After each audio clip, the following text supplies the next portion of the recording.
Welcome back to this week's episode of the Goonery, here with Brandon per usual.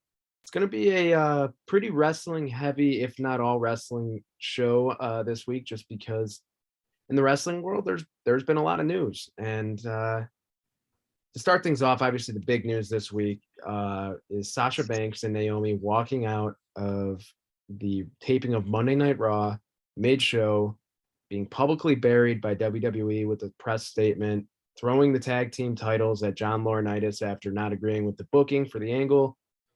And I still don't really know what to make of the situation. You obviously we're never going to hear the exact full story, in my opinion.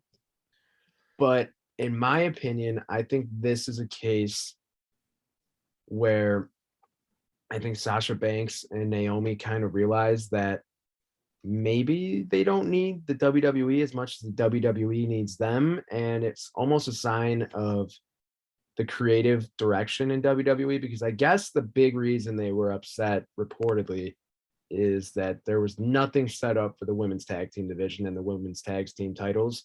And they were looking to create an angle with Doudrop and Nikki Ash, whatever her name is now. And they were not for that. So I don't know what to make of it. I would like to hear your thoughts, Brandon. So first and foremost, I want to lead into this with a question for you. In the history of the women's tag team championships, who has had the most notable or best reign with those championships? I mean, dude, honestly, like as bad as it sounds, there has not been a single memorable run, in my opinion. And if I was to guess, I would probably say Sasha Banks and Bayley. Bingo. Probably, I Bingo. would say. And you want to know what is the worst part about that? They were the inaugural champions. This took place, I want to say, in 2019, if I'm not mistaken. That sounds about right. Yeah. So you're talking about a tag team championship that was made for women. And let's be honest about something. This is one of the biggest issues with WWE. If you look outside of RK Bro, Usos, and the Street Profits, can you name me any tag team that is of any significance in that company? I mean, I would say Alpha Academy at this point. Alpha Academy as well. I forgot them as well. But then other than that, I mean, I don't know what they're going to end up doing with AJ Styles and Finn Balor. It seems like it's going to be a six-person tag match with Judgment Day and then them and Liv Morgan. So I don't know there. And then, I mean, yeah, really off the top of my, I mean, that's it. And it's a shame because tag team wrestling at its best. I mean, you just look at where their tag team division was year and a half ago. I mean, the Revival was still there. I think at that point, they've just completely dropped the ball with the Viking Raiders, back down in NXT now. Angel Garza and Humberto Carrillo could be a great tag team, in my opinion. Dom Mysterio and Ray, they suck in my opinion. I mean, Dom sucks. Ray doesn't suck. Let's clear the record there. And you had something in John Morrison and The Miz too. I mean, there are plenty of talented tag teams to go around. I would love to see Tyler Bate and what's his name? Trent Seven. Yes, Trent Seven coming into the tag team division, because I just enjoy watching them so much. But it's an issue. You should not. I mean, there should be more focus, and I guess that makes sense why they're trying to unify the tag team titles now at this point, which we'll kind of get into later on in the show. But WWE just throws tag team wrestling on the back burner, whether it's men's or women's. And that is the biggest issue. The women's tag team titles to me has been a failure. And the biggest reason for that is because you have makeshift tag teams being the champions. And you see there's a very distinct difference between Raw, SmackDown, and NXT. In NXT, they have established tag teams, guys and gals that you could look at and say, I know they belong to this tag team and that tag team. That's the difference. Because you look at the teams that they put together, Tamina and Natalia, Shayna Baszler, and then you have now Doudrop and Nikki ASH. I'm sorry, those are tag teams that you would be like, when the hell did they get together? Because literally they were just people that didn't have any direction, and he said, let's put them in a tag team so they can do something. And And while I guess that's a good way to get them some screen time, that's not doing a favor for anybody. They no, don't have any tag team, referring to Sasha Banks and Naomi, that can legitimately challenge them and be like, yo, I'm actually looking forward to this match because there is an actual story between two teams that are teams. Now, granted, the irony in this is that Naomi and Sasha Banks are a makeshift tag team. Because if Ronda Rousey never came back, we would be talking about Naomi or Sasha Banks going up against Charlotte at WrestleMania, yep, which 1000% would have been the plan. Now, you have two women that are amongst the popular on the roster, and you don't have the only thing you have for them is to make the champions look strong. I'm sorry if I'm Sasha Banks and I know that I have so many opportunities outside of this company and I'm not being pushed the right way, you damn right will walk out because she is secure within her skin. And let me tell you something. There's a lot of people that's been complaining online, and a lot of them are men. You know what men really, really, really do you know what makes them uncomfortable? A woman that knows her worth and that is going to hold everybody accountable, because men don't like being held accountable, and God forbid if a woman does it. So I think a lot of this comes down to this old school thinking of, oh, women should be happy that they're in this place. Y'all was screaming about having a women's revolution a couple of years ago. Y'all got what y'all wanted, and now it's not good enough, even though you are champions. yeah. No, it don't work that way, bro. It does not work that way. You either push them and make the tag team championships of relevance, or this issue is going to keep happening no matter who is the champion. All I'm saying is this: you got this. This is a big deal considering who it is and what the possibilities could be outside of WWE. I'm not talking about going to Impact. I'm not talking about going to AEW. I'm talking about from a mainstream standpoint. Yeah. They better figure out something, because this is a really bad look. And the fact that WWE went the route of putting out a statement out of Yeah. pure pettiness. And then Corey Graves, who, to me, honestly, I more and more I understand why Booker T wanted to beat his ass, because I get it, dude. I get it. He's a scumbag. yeah, He's he's just so unlikable, and to go rogue and say that they were unprofessional in leaving. And I can almost guarantee you he did not have all the details. And yet he still chose that route. This is a really, really, really bad situation. And honestly, considering that they've been yanked off of all the tapings, all the live shows, this can only get worse. and that's the thing too. I think, like you kind of mentioned it, but Sasha Banks, at least, I'm not saying Naomi. Sasha Banks has realized that she does not need WWE at this point. I mean, she's been in a fucking Star Wars show. I mean, she obviously has Hollywood prospects at this point, and I think Naomi is safe too, just because of her family. So WWE is really probably going to pull them from these shows for a few weeks and figure out the direction for the division. And maybe things will change, maybe they won't, but people are going to take notice.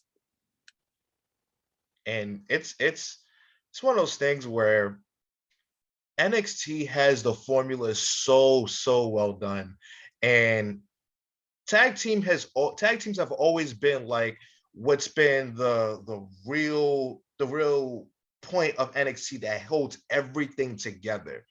And you wonder if WWE is going to change that. This may be something that can create a seismic change for the tag team division, and it may not be just for women; it could be for men too. If they just stop putting together these makeshift tag teams and just being under the assumption that's going to work, then maybe, just maybe, we can have tag teams that actually stick and won't break up for a couple of weeks only to get back together because they need some opponents. Yeah, and I mean, I have the Wikipedia page pulled up just for the history of the women's tag team titles. Obviously, it was Sasha and Bailey first reign, and ironically enough, that's the second shortest reign of any tag team title run, and that Yep. was Sasha and Bailey, and then it went to the Iconics, who, I mean, obviously they were cut from the company, and that was, in my opinion, the death of the women's tag team division, or what there was to it. Then you had Alexa Bliss and Nikki Cross, which I thought that was a solid tag team too. I agree. You went to the Kabuki Warriors, which was also great. Really good. And then Bliss and Cross again, Sasha and Bailey again. And after that is when it went to shit. You had Nia Jax and Shayna Baszler, Asuka and Charlotte Flair, Nia Jax and Shayna Baszler, and then Natalya and Tamina, Nikki ASH and Rhea Ripley, Carmella and Zelina Vega, and then Sasha Banks and Naomi. I mean, it's meaningless. It honestly reminds me of early 2000s SmackDown with just the thrown together tag teams and the random, or even not even SmackDown, like the early 2010s Raw tag team division. Yeah. John Cena and David Otunga and Drew McIntyre and Cody Rhodes and just all these random people, Evan Bourne and Kofi Kingston, just like all these Airborne. I mean, that was a fun tag team. Don't get me wrong, but like just so many random things that just are never going to stick. And it's a shame. It's a shame because there's a lot of talent there. And it almost feels like the women's revolution has taken a step backwards in a way too the last few years. I don't know about how you feel about that, just with the lack of TV time they're getting consistently. And as dumb as this may sound, I think WWE almost feels justified in doing it just because of how little attention AEW puts in their women's division. I think the issue they're facing right now is, and we talked about this because we talked about the whole aspect of the women outside of a Bianca Belair being in a program with Asuka and Becky Lynch. But if you really look at it, what made the women's division very, very compelling was the fact that they had so much talent they could just throw in to a program and they can make it work. Yep. Now it's about Bianca Belair and Ronda Rousey and what they're going to do. That's kind of a problem, man. And I'm not, and this is no slight to Bianca Belair or Ronda Rousey, but at the same time, you have a champion like Ronda Rousey on SmackDown. Yeah, she gets big crowd reactions. Don't get me wrong, and I think that's the one argument you could make that that's the one argument you can make in relative to her being boring. Like I think she is, but no, she is. SmackDown, she is. Yeah, and on SmackDown, you need way much more because I think on Friday it was a good step. Raquel Rodriguez being the opponent for her makes a lot of sense. Yeah, Aaliyah and Shotzi, they were going to challenge Ronda Rousey, so they have work to do. They have a lot of work to do, and it's not like people are clamoring for these women because they know how talented they are. They have so much talent on the roster. You just gotta give them time. You just have to give them time, and it's tough. For SmackDown, it being 2 hours, but Raw, you have absolutely no excuse. No, you're correct. So I mean, we kind of touched on the lack of direction in this tag team division. Moving right into the men's tag team division, you have what is now the second time a unification match between RK Bro and the Usos has been billed.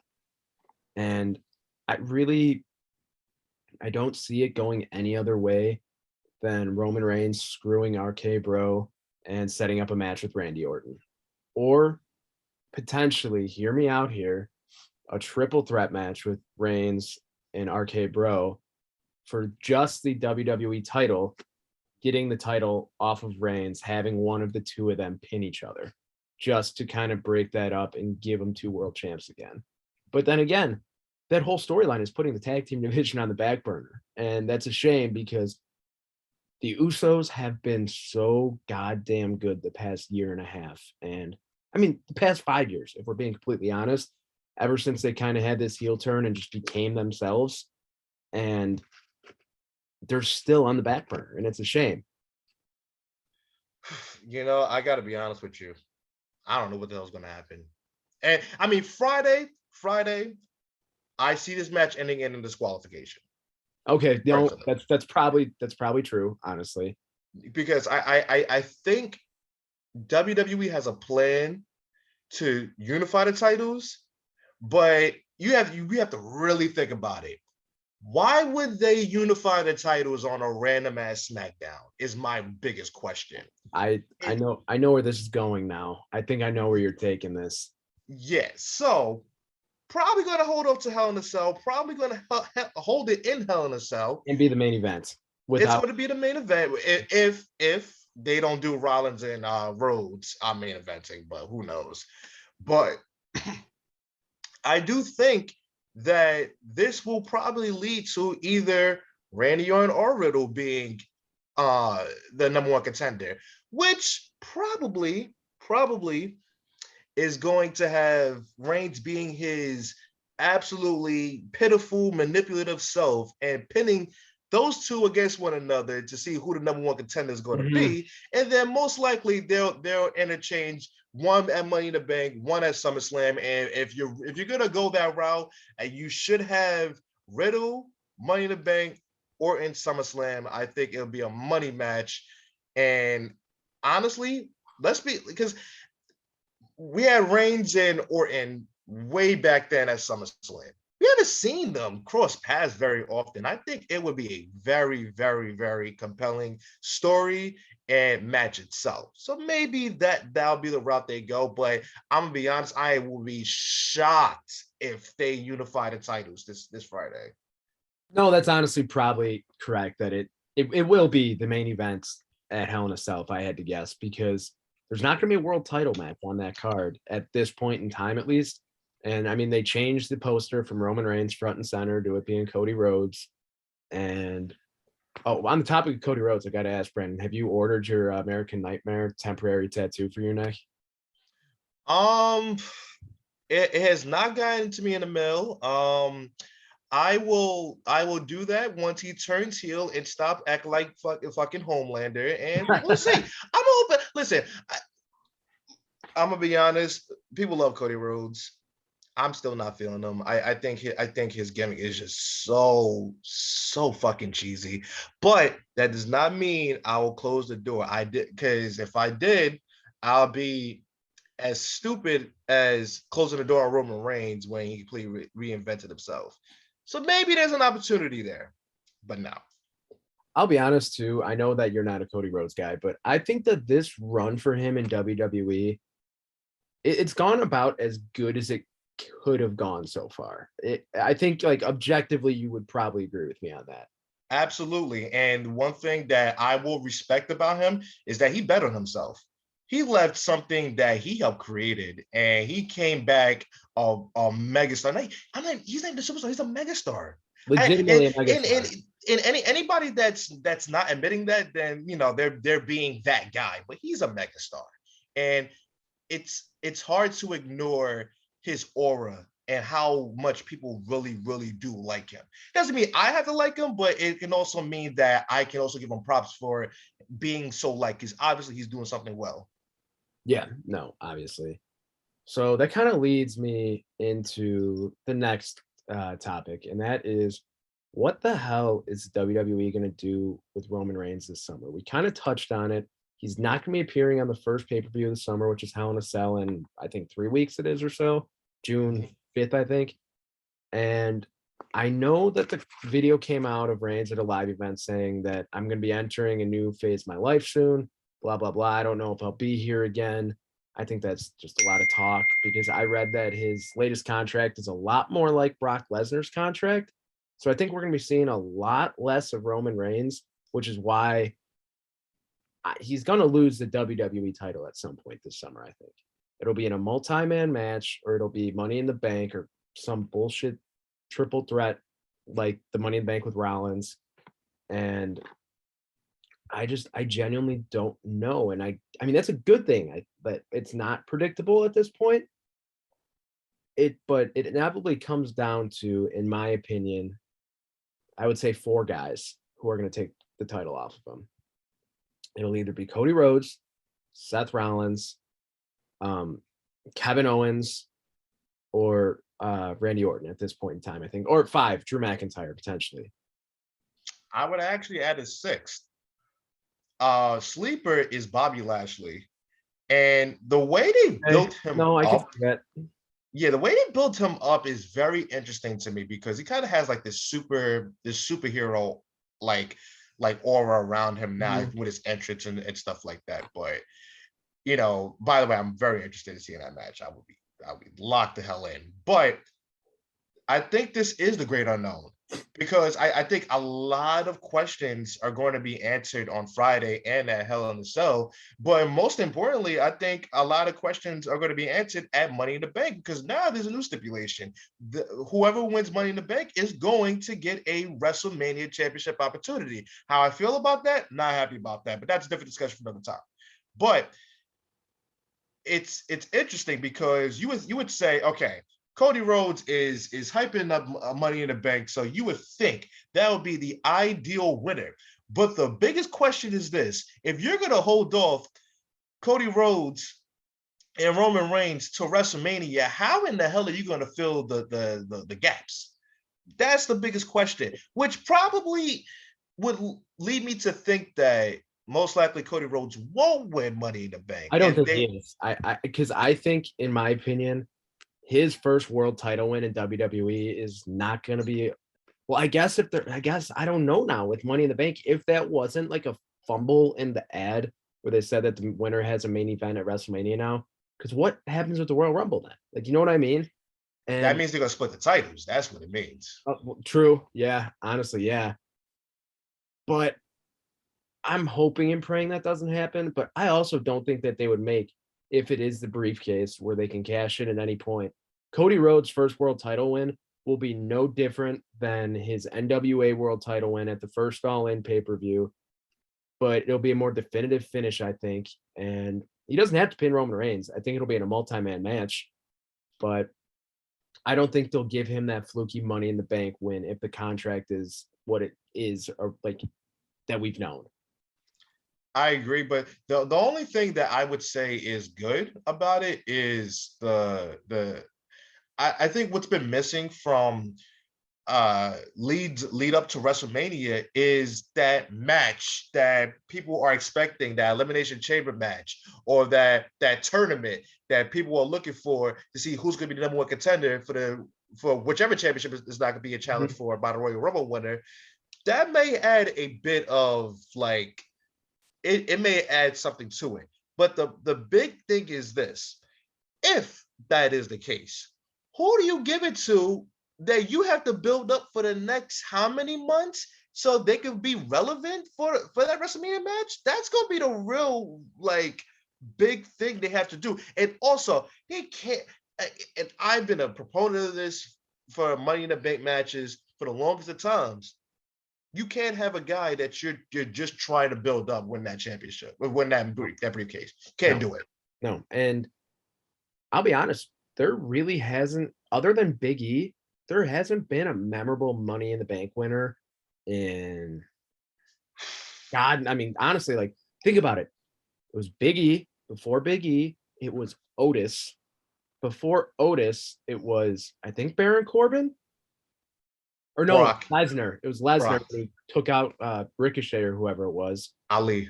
Ali. Okay, yeah. And Yeah. then yeah, and then before him, Baron Corbin, who again lost his cash in.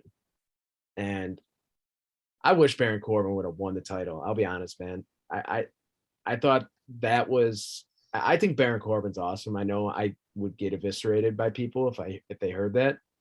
But I mean, I think his gimmick right now sucks, but he moves so well for a big man, in my opinion, and he's fun to watch in the ring.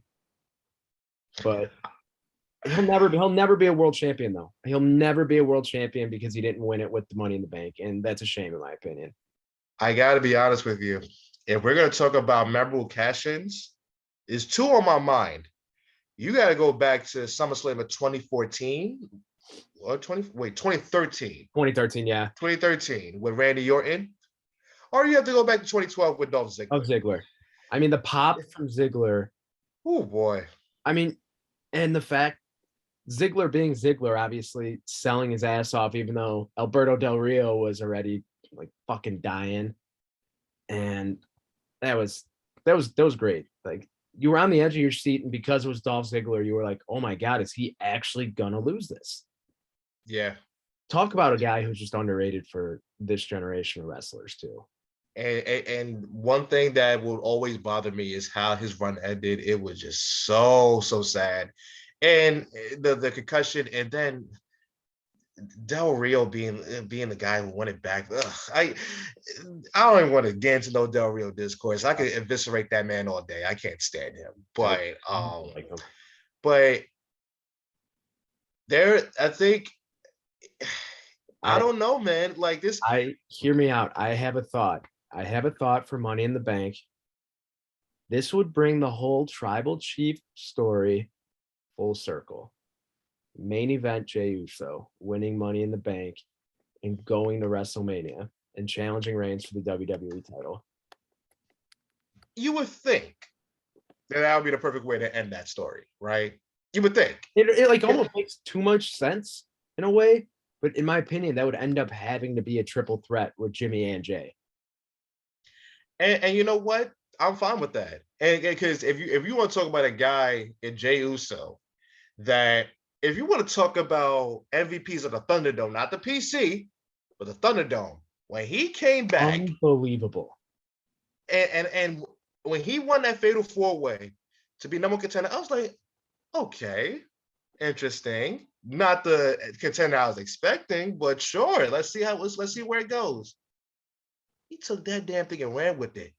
That Hell in a Cell match was so brilliant.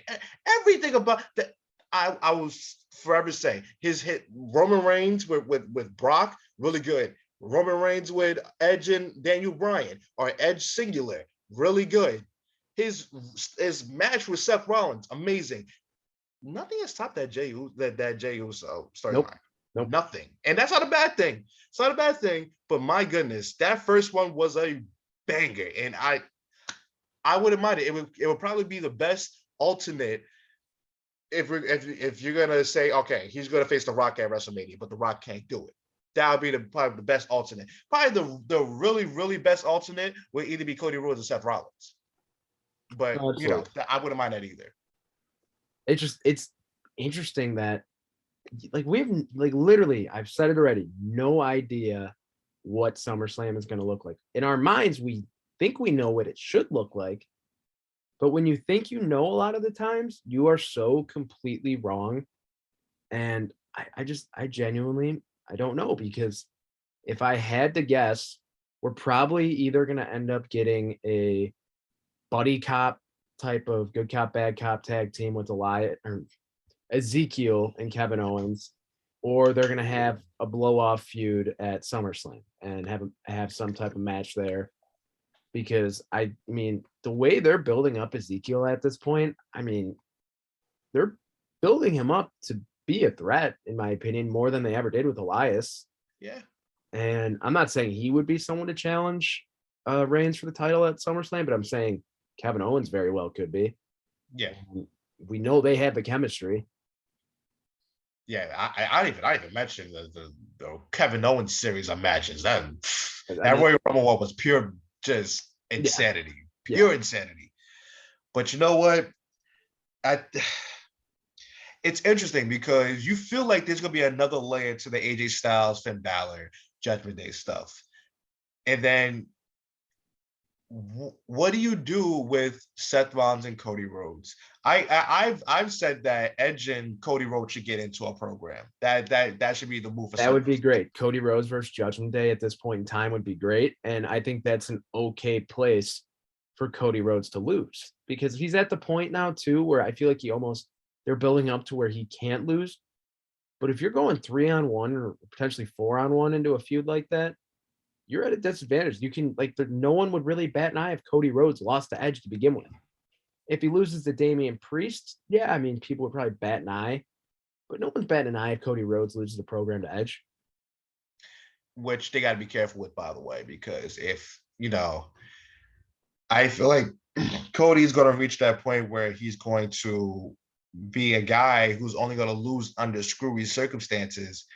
And listen, I know he's loved. I know John Cena is very, very much loved, but I think people need to learn their lesson. And I know WWE did not give a shit that he got booed a lot throughout his career, but there's a reason why he did get booed, because a lot of stuff just seemed very, very unorganic with John Cena and like how he lost matches. So WWE may want to be careful with that. But I think that should be the move. But then again, it's like, what do you do with Seth Rollins? Because I honestly, how I see it going, I truly believe that this Hell in a Cell match, it's either going to go one of two ways. Cody Rhodes wins, that end of story. Actually, no. Cody Rhodes wins, and then Rollins wins Money in the Bank. Yep. Or Rollins wins, and that's just the end of that. So SummerSlam, I can't say I'm excited for it, but I also am, because there's such an unknown about everything, and this is the good thing, and this is the thing that wrestling fans actually hate, is that they don't actually let stuff play out. I think it's very important, just let stuff play out. We none of us know what the hell's going to happen. I think that's a good thing. And unpredictability always is the best thing in wrestling. I mean, if you like, I mean, there's just the best moments are what you don't expect. No one expected Mankind to win the world title. No one expected Daniel Bryan to ever be a world champion. No one saw that Randy Orton cash in kind of really coming at the time. I mean, no one saw Jeff Hardy winning the triple threat match against Edge and Triple H. I mean, all these moments from our childhood were the ones that you didn't see coming. Kofi Kingston being WWE champion. I know obviously that wasn't our childhood, but those are the type of moments that unpredictability gives you. And I wish wrestling fans would appreciate that more, because WWE in the last, I would say, 3-4 years, especially during the Thunderdome era, moving out of it, has been extremely predictable because of Roman Reigns and how dominant he's been. And I'm not saying that's a bad thing in like all encircling bad thing, because Roman Reigns has been the best part of the WWE product for a very, very long time. And they took a big step by turning him heel and making him into this just monster. Yep. The change of the entrance gear, him and Paul Heyman, the bloodline. I mean, his entrance song makes him sound like he's like the final boss in like a video game. And in essence, he is. And he is like at like 2003 Brock Lesnar levels of unbeatable at this point in time. And I mean, that's a good thing in my opinion, because if the right person wins the title off of him, it's instant credit. I mean, it's an instant star-making moment. The pop is going to be unbelievable, and Vince McMahon is going to sit back, probably laugh, and say, "Yeah, I did my job." Yep. Because if you want to talk about how a character has been developed over a span of time, I don't know the last time where I can say a WWE has nailed a character development as good as Roman Reigns. And I'm not saying it's a rarity, because they do have, there are times where they're really good at character development. But my goodness, with Roman, because there was a time that Roman Reigns was being pushed to the top, and a lot of people just like, I just can't see it. I can't see it. It's just not there. And a lot of it was because everything he said felt unorganic. And you knew that if he just had a heel turn, he would be the character of who he really is in real life. Yeah. And I think that's very, very important for characters. Like have the characters be like who you would think they are in real life. So yeah, man, that's why Cody is probably the perfect one to end it. But just imagine if whomever they build up and to the point where they are the person who takes the title for Roman, and we didn't even expect them. Yeah, because I mean that's the part of wrestling that makes it great. You just don't know, but then again, like No, I know, and in my opinion, though, it has to be someone who it will be their first world title win. And yeah, Like, I think that's a good way to go about it and give them that star-making moment where if they're beating Reigns, they're believable automatically. No one is gonna question them in any feud if they beat Roman Reigns. So, it's an interesting way to go about it, and I think the perfect way to sum up this Reigns heel turn and run as the tribal chief is when he was either WWE or Universal Champ, however many years ago, and WWE asked, I think it was either the Fallon or Kimmel show, whatever it was, if they wanted WWE Champ on the show, and they said no, we don't want him. And now in this run, they've asked for him, and he's gone on. And if you look at I've looked at the YouTube numbers, they're through the roof to watch his interviews on YouTube. And I mean, he's a needle mover, and Yep. he is a legitimate needle mover, and he's one of the very few left in wrestling. As sad as it is, yeah. And some things you just can't teach, and it's not a bad thing. It's really, I won't say it's not a bad thing, but it just certain people are going to move the needle, and honestly, you can't really explain it. You just have to watch it. That's literally all it boils down to. When you see it. And just the whole change of demeanor, and the whole slow talking, down talking. I'm the best. You're nowhere near the spot at my seat. Yeah, he nailed it. I mean, out of the and truth be told, I can't believe there's people who would sit there behind their keyboards and still criticize Roman Reigns and saying that he's still boring and that his title run's been boring. I've noticed something. You can't, once a wrestling fan has made up their mind about you, they will never change it. That's why it's always important to just stick to who you are, because they will never like you. Because I guarantee you, I was actually thinking about this the other day. Let's say if John Cena actually turned heel back in like 2012 when he was dealing with Kane, or after the fact, it wouldn't have worked. No, it wouldn't have worked. Just off of this, I see it now. I feel like the run that Reigns was on, Cena wouldn't have been on something very, very similar. And it's probably because he already had his run of just beating everybody. So imagine if he was doing it as a bad guy, he would still get hated. So yeah. That is how things work. You just can't please everybody, and it is what it is. And that's the perfect way to put it. No move any wrestling company makes will ever make every single person happy. It'll never make the majority happy, if we're being completely honest. And even if people do like it, they'll see that they're in the majority, and they'll just probably act like they're in the minority just to be that guy and for discourse and to argue.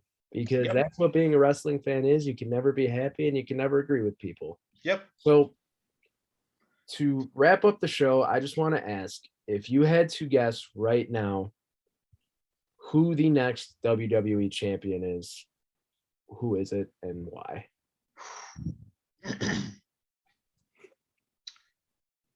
The next WWE champion, oh man, it's tough. Because honestly, it's either Cody or Seth.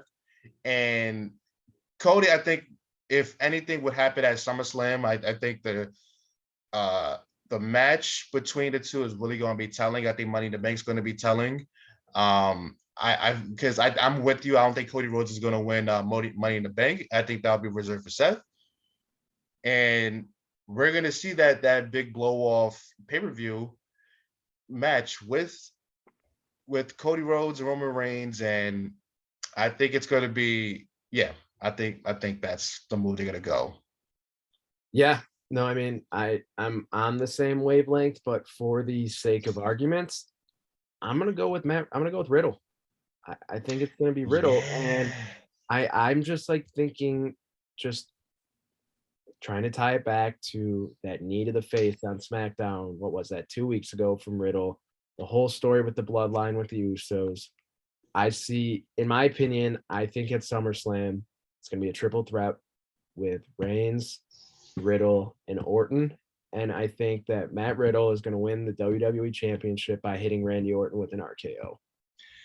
Oh man, I would pop so freaking hard. Yeah. I'm telling you that would be the perfect ending, and I mean that literally and figuratively because I think that all but ends RK Oh Bro. yeah, and that would end up being a great feud because I think if Riddle pins Randy Orton with an RKO, he's the heel. I think like and like we kind of talked about that a couple weeks ago where I thought that it should end with Matt Riddle with the heel turn instead of Randy Orton because at this point everyone loves Randy Orton because he's the old veteran who's been around for forever. And I mean, like when you're playing any WWE game, if you hit the opponent with their finisher, that's always the heel doing it. Yep. And I just think that would be a very, very cool way to put a cap on RK Bro, Roman Reigns as the undisputed champion. And that would just have your program for the rest of the fall. That's your program for the rest of the fall for the WWE title. I didn't really think about this, but I think it's actually inevitable. He's going to be champion. I mean, let's not forget if Brock Lesnar ain't come back, Riddle was going to be the Royal Rumble Yeah. winner. Yeah. So I think it's inevitable. And honestly, since WrestleMania, he has not missed. No. He is getting better, and it's scary because he was already good. It's scary how good he is, and he's going to get better. Yeah. It's crazy, man. And let me just say real quick before we wrap this up, I love that they're leaning into the RK Bro 420 says we just smoked your ass. I mean, I mean, it's corny as it is. I think it's Very corny. I know it's super corny, but I think it's hilarious that Randy Orton at this point in his career is selling shirts that say that, and the fact that WWE is allowing that to happen after everything that happened with RVD. So I think it's funny, but I also think that's a testament to how much they like Riddle and Randy Orton.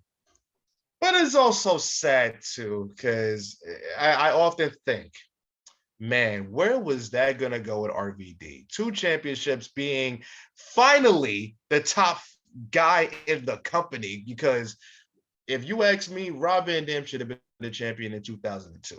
But then I Triple agree. H happened. I agree. But man, that run he had, I think it'd have been so good. And poof. Yep. No pun intended.